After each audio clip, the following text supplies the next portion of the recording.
சேவகன் இளமை கலைஞன் இவனே சேவகன், சேவகன் கடமை தலைவன் இவனே சேவகன்.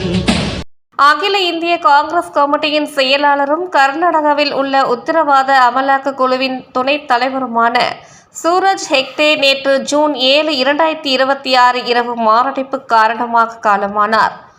55 வயதே ஆன திரு சூரஜ் ஹெக்டே மறைவுக்கு சென்னையில் உள்ள சத்யாமூர்த்தி பவனில் காங்கிரஸ் நிர்வாகிகளுடன் எக்ஸ்-எம்பி திருநாவுக்கரசு சூரஜ் ஹெக்டே அவர்களின் திருவுருவ படத்திற்கு மலர் தூவி அஞ்சலி செலுத்தினார்கள்.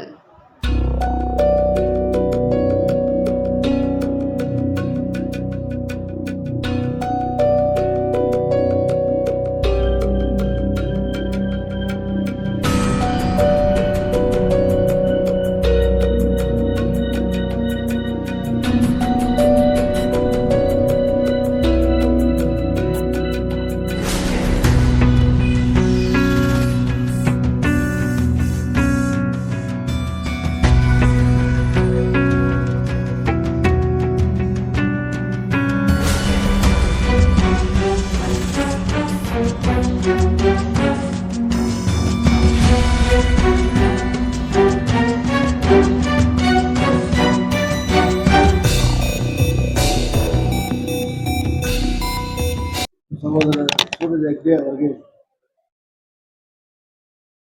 மாரடைப்பால் அகால மரணமடைந்த செய்தி மிகுந்த அதிர்ச்சியும் வேதனையும் தரக்கூடியதாகும். இன்னும் பல ஆண்டுகள் வாழ்ந்து மேலும் பல உயர்வுகளை உச்சங்களை எட்டியிருக்க வேண்டிய திரு சூரஜ் ஹெக்டே அவர்கள் அகால மரணமாக இந்த வயதிலேயே அவர் இயக்கி எழுதியிருப்பது கர்நாடக மாநில காங்கிரசுக்கு மட்டுமல்ல, தமிழக காங்கிரஸ் கட்சிக்கும், ஏன் அகில இந்திய காங்கிரஸ் கட்சிக்கும், காங்கிரஸ் தொண்டர்களுக்கும் மிகப்பெரிய இழப்பாகும்.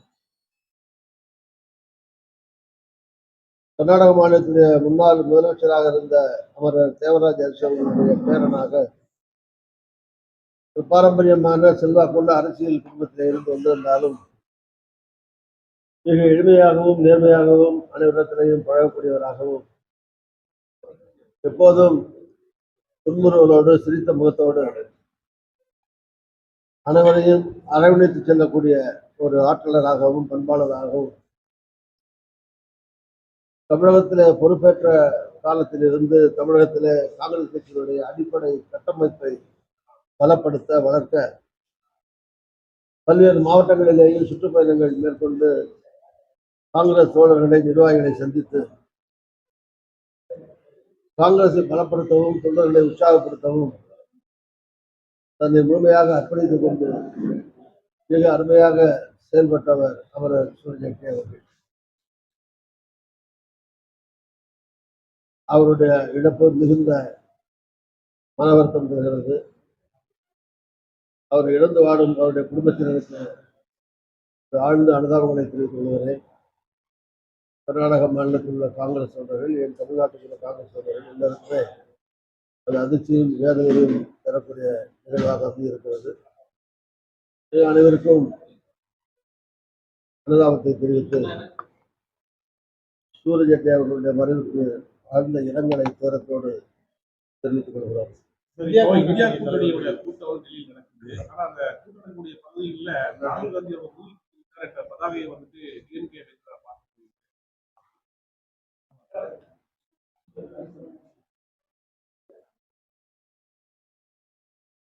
தமிழகத்தை பொறுத்தவரையும் சரி அல்லது அகில இந்திய அளவிலேயும் சரி, அரசியல் கட்சிகள் தேர்தல் காலங்களிலே ஒரு சில கட்சிகள் ஒன்றாக இணைந்து கூட்டணியாக போட்டியிடுவதும் பிறகு பிரிந்து வேறு வேறு அணிகளிலே இருந்து கூட்டணியாக செயல்படுவதும் அதிசயமான ஒன்றல்ல. தமிழ்நாட்டிலேயும் கூட இது புதிதான ஒன்றல்ல. காங்கிரசுக்கு மட்டுமல்ல, மற்ற தமிழ்நாட்டில் இருக்கிற எல்லா கட்சிகளுக்கும், திமுக உட்பட அவர்களுக்கும் இந்த அனுபவம் இருக்கிறது. திமுகவும் காங்கிரஸ் கூட்டணியில் இருந்திருக்கிறார்கள். அதிலிருந்து பிரிந்து சென்று பிஜேபி கூட்டணியில் இருந்து அமைச்சராக இருந்திருக்கிறார்கள். பிறகு பிஜேபி அமைச்சரிலிருந்து விலகி கூட்டணியிலிருந்து விலகி காங்கிரஸோடு கூட்டணி வைத்திருக்கிறார்கள். அதே மாதிரி அதிமுக பிஜேபியோடு இருந்திருக்கிறது, காங்கிரஸோடு இருந்திருக்கிறது, மாறி மாறி கூட்டணி வைத்திருக்கிறார்கள். இது மாதிரி எல்லா கட்சியும் வரிசைப்படுத்தி சொல்லலாம். தேர்தலில் வெற்றி தோல்வி என்பது சகஜம். திமுக இருக்கிற சில நண்பர்களை சொல்வதை போல தேர்தல் தோல்வி என்பது திமுகவுக்கு ஒன்று புரியுதல்ல. அவர்களே ஒத்துக் கொடுக்கிறார்கள், நாங்கள் பல முறை தோற்றிருக்கிறோம், மீண்டும் வந்திருக்கிறோம் என்றெல்லாம் சொல்லுகிறார்கள். அப்படி இருக்கிற போது தேர்தலில் ஏற்பட்ட தோல்விக்கு அதிலிருந்து மீண்டும் சுயபரிசோதனை செய்து எழுந்து வர வேண்டுமே தவிர கூட்டணியாக இருந்த இன்னொரு கட்சியை தொடர்ந்து தாக்குவதும் அதனுடைய தலைவராக இருக்கக்கூடிய எதிர்கால பிரதமராக வர இருக்கிற நாடாளுமன்ற எதிர்கட்சி தலைவராக இருக்கக்கூடிய திரு ராகுல் காந்தி அவர்களை தனிப்பட்ட முறையிலே பச்சையாகவும் அவர்கள் இஷ்டம் போல பத்திரிகைகள் எழுதுவதும் தரக்குறைவாக கண்டபடி கண்டவர்களெல்லாம் விமர்சிப்பதும் கண்டிப்பாக அது சரியான பண்பல்ல. ஒருவருக்கு ஒருவர் இது போல திட்டிக் கொண்டும் பேசிக்கொண்டும் அநாகரிகமாக ஒருவரை ஒருவர் தரக்குறைவாக உலக காலம் ஒன்றாக இருந்துவிட்டு பிரிந்த உடனேயே ஒருவரை ஒருவர் கேவலமாக தரக்குறைவாக விமர்சித்துக் கொண்டு பேசிக் கொண்டிருப்பது அரசியல் அநாகரிகம் என்று நான் கருதுகிறேன்.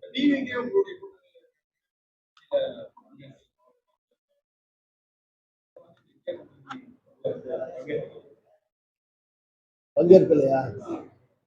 அவங்களதான் கேட்கணும். என்ன கேட்டா அது காங்கிரஸ் தான் கேட்கணும். காங்கிரஸ் தலைமையை தான் மாநில லெவல்ல இதெல்லாம் பதில் சொல்ல முடியாது. அவங்க ஏன் சேர்ல காவேக்காவுக்கு அழைப்பு வந்ததா வரலையா, அவங்க வந்து போகலையா வராம போகலையாங்கிறது காவேக்கால கேட்டதான் தெரியும். அதே மாதிரி கூப்பிட்டாங்களா இல்லையாங்கிறது டெல்லியில மேல தலைமை லெவல்ல தான் தெரியுமே தவிர அதுக்கு இங்க மாநில அளவில் இருக்கிற எங்களை போன்றவர்கள் பதில் சொல்ல முடியாது. பதில் சொல்வது சரியல்ல.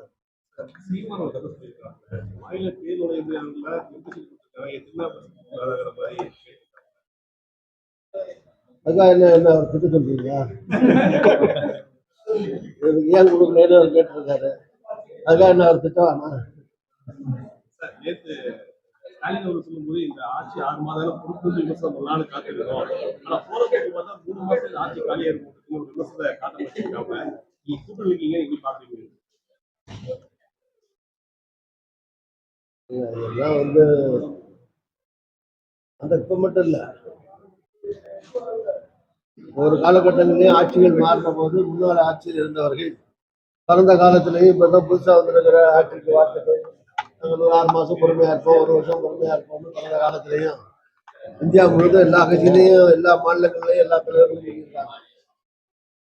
அதே மாதிரி அவரும் 6 மாசம் கொடுப்பாரு. அவரால் பொறுக்க முடியல 6 மாசம் 3வது மாதத்துல விமர்சனம் பண்றாரு. அது ஏன் பண்றீங்க, ஏன் அப்படின்னு சொன்னீங்கன்னு நீங்க அவர் தான் கேட்கணும். சமூக வலைதளத்துல கருத்து சொல்லக்கூடிய யூடியூப்ல கைது செல்வாடிக்கை கடந்த ஆட்சியில சங்கர் கைது செய்யப்பட்டார். இப்ப மாரிதாஸ் கைது செய்யப்பட்டிருக்காங்க. காவேகா குறித்து பேசியிருக்காங்க. பாக்குறீங்க கருத்து சுதந்திரம் எந்த அளவுக்கு பாதிக்கப்படுது? கருத்து சுதந்திரம் பாதுகாக்கப்பட வேண்டியது ஜனநாயகத்துல கருத்து சுதந்திரம் மிக மிக முக்கியமானது. இந்த கருத்து சுதந்திரங்களுக்கு ஒரு அளவுகோல் இருக்கணும். இல்ல சமூக ஊடகங்கள்ல எவ்வளவு கெட்ட வார்த்தைகள் புழங்குது எல்லாரும் பார்த்துருக்கீங்கல்ல. நூற்றுக்கணக்கான சமூக ஊடகங்கள் வந்துருச்சு. அதுல சொல்ல முடியாத வார்த்தைகள்லாம் இடத்துல இல்ல, அசிங்கமான வார்த்தைகள்லாம் போட்டு யாருக்கு யாரை பிடிக்குமோ இதெல்லாம் திட்டிக்கிறதெல்லாம் கருத்து சுதந்திரம் ஆகுது. ஒரு நாகரிகம் எல்லாத்துக்கும் ஒரு உச்சம் வர முடியாதுல்ல. கைது செய்யறது ஜனநாயக படுகொலைன்னா அநாகரிகமா பேசுறதும் அநாகரிகமா எழுதுறதும் ஜனநாயக படுகொலை தானே. கருத்து சுதந்திரத்துக்கு எதிரானது என்ன? கருத்து சுதந்திரங்கிற பேர்ல எனத்த வேணாலும் யாரை பத்தி வேணாலும் யார் வேணாலும் எழுதலாமா? முன்ன தெரியாதவன், ஒண்ணுமே தெரியாதவன், அடையாளம் தெரியாதவன்லாம் யாரை வேணாலும் 50 வருஷம் இருந்தாலும் சரி, அந்த இருந்தாரு, அவங்க என்ன தியாகியா இருந்தாலும் சரி, என்னவா இருந்தாலும் சரி, அதை பத்தி கவலைப்படாம கெட்ட வார்த்தையில திட்டுறது ஒரு கருத்து சுதந்திரமா அது? இண்டிபெண்டன்டா மீடியால பல இளைஞர்கள் எழுதுறாங்க, பேசுறாங்க. அவங்கள வந்து கைது செய்யறது நியாயமா சார்? அது இல்லாம அவங்க வீட்டுல உளவுத்துறை அதிகாரி போய் அவரை தடுத்துற அளவுக்கு இப்ப சூழல் தள்ளப்பட்டிருக்குங்கிற மாதிரி சொல்றாங்க. அந்த கருத்து சுதந்திரம் வந்து எல்லாத்துக்குமே ஒரு எல்லை உண்டு. நீங்க வந்து சர்ச்சில் சொன்ன மாதிரி தான், கையில இருக்கிற குடைய வந்து நீங்க எவ்வளவு வேணாலும் வீசி வீசி நடக்கலாம். ஆனா அது அடுத்த மூக்குல குத்துற மாதிரி வீசிட்டு நடக்கணும். அடுத்த மூக்கு முடிவு வரைக்கும் தான் சுதந்திரம். சுதந்திரம் கிடையாது. எனக்கு சுதந்திரம் கொடையை நீட்டி நீட்டி மூக்குல குத்திட்டு போக முடியும். அதே மாதிரி கருத்து பேர்ல கண்டனம் அநாகரிகமா கட்டக்கூடாது. எதாவது இளைஞர்களுக்கும் 4 வயது மூத்தவர்கள் முறையில என்னுடைய வேண்டுமென்றா அது எழுதுங்க, யாராவதும் விமர்சனம் பண்ணுங்க, ஆனா நாகரிகத்தோட விமர்சனம் பண்ணுங்க. அப்ப போலீஸும் வராத கொண்டு அரசு பண்ண மாட்டாங்க.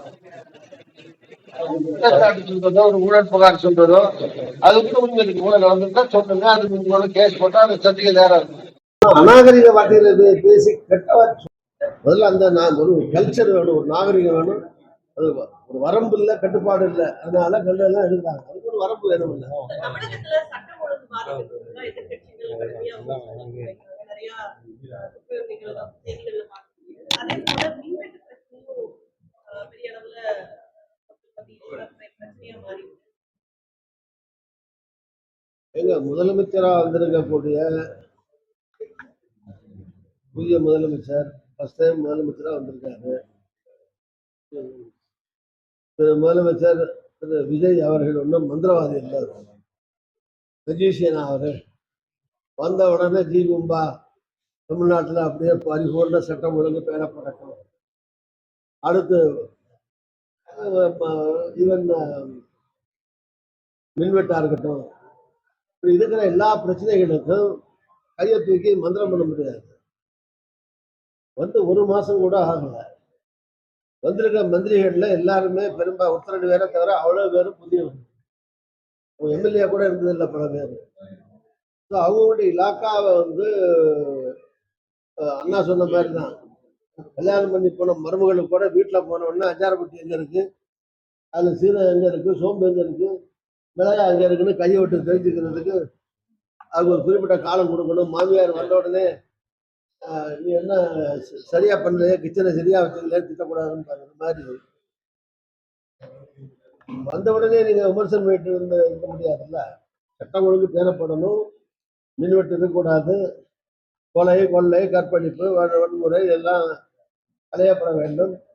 குற்றவாளிகள் கடுமையாக உடனடியாக நடவடிக்கை எடுத்து கைது செய்யப்பட வேண்டும், தண்டிக்கப்பட வேண்டும். யாரும் இல்லைங்கிறா யாரும். பட் அதனாலே 1 மாசம் தான் ஆட்சி, 1 மாதத்துல அங்க ஒண்ணு இங்க ஒண்ணுமா சில சம்பவங்கள் நடந்திருக்கு, உடனே ஆட்சி விட்டுப்போ, அதனாலே சட்டம் ஒழுங்கு கட்டு போச்சு அப்படிங்கிறது. இது அதுக்காக நான் அதுக்காக எதிர்கட்சிகள் குறை சொல்ல. எதிர்கட்சிகளுக்கு அதான வேலை. நடக்கிற தவறையோ குறைபாடுகளையோ சொல்றதா எதிர்கட்சிகளுடைய வேலை. அதை சொல்லாம இருந்தா அவங்க எதிர்கட்சி வேண்டியது. அதனால அவங்க கடமை அவங்க செய்யறாங்க. அரசுடைய கடமையை பொறுப்பை உணர்ந்து கண்டிப்பாக இந்த அரசும் செயல்படும் என்று எதிர்பார்ப்போம், நம்புவோம். இந்த குற்றச்சாட்டை ஏன் வருதுன்னா தேர்தல் மின்வெட்டு எதுவும் கிடையாது. அதனாலதான் அந்த கேள்வி. கடந்த ஆட்சி காலத்துல தமிழ்நாட்டுல இதுக்கு முன்னால மின்வெட்டு ஆட்சி மாற்றம் வந்து மின்வெட்டு அதிகரிச்சு. தமிழ்நாட்டுல இதுக்கு முன்னால மின்வெட்டே இருந்தது கிடையாது. ஒரே நிமிஷம், தேர்தலுக்கு முதல் வாரம் இல்லை, 10 நாளைக்கு முந்தி இல்லை, 1 மாதத்துக்கு முந்தி இல்லாம இருந்திருக்கலாம். ஆனா கடந்த காலங்கள்ல இருந்த எல்லா ஆட்சியிலையும் மின்வெட்டு இருந்திருக்கு. தாய்மூச்சு மின்சாரம் விடுறது இருந்திருக்கு. ஏரியா வழியா இந்த வாரியால இத்தனை மணி வரைக்கும் மின்தடைன்னு சொல்லி அறிவிப்பு விட்டு வந்திருக்கு. இல்லை கடந்த காலத்துல இருந்திருக்கிறது தானே. அதுக்காக இப்பவும் இருக்கணும் மின்வெட்டுன்னு சொல்லணும். மின்வெட்டு வந்திருக்கு. இப்போ நீங்க பத்திரிகைகள்ல ஊடகங்கள்ல விமர்சனம் பண்றோம். நாமளும் அது தவறுன்னு தான் சொல்றோம், சரின்னு சொல்லி எல்லா கட்சியிலும் கண்டிக்கிறோம். அரசாங்கத்துல வந்திருக்கிற அமைச்சர்கள் அதை புரிஞ்சுட்டு என்ன பிரச்சனை, எதனால மின்வெட்டு ஏற்பட்டிருக்கிறது, அதை சரி செய்ய வேண்டியது அரசாங்கத்துடைய கடமை. அரசாங்கம் சரி செய்யும் என்று எதிர்பார்ப்போம். உடனடியாக அதற்காக அரசை வாரி வாரி திட்டிட்டு இருக்க வேண்டியது.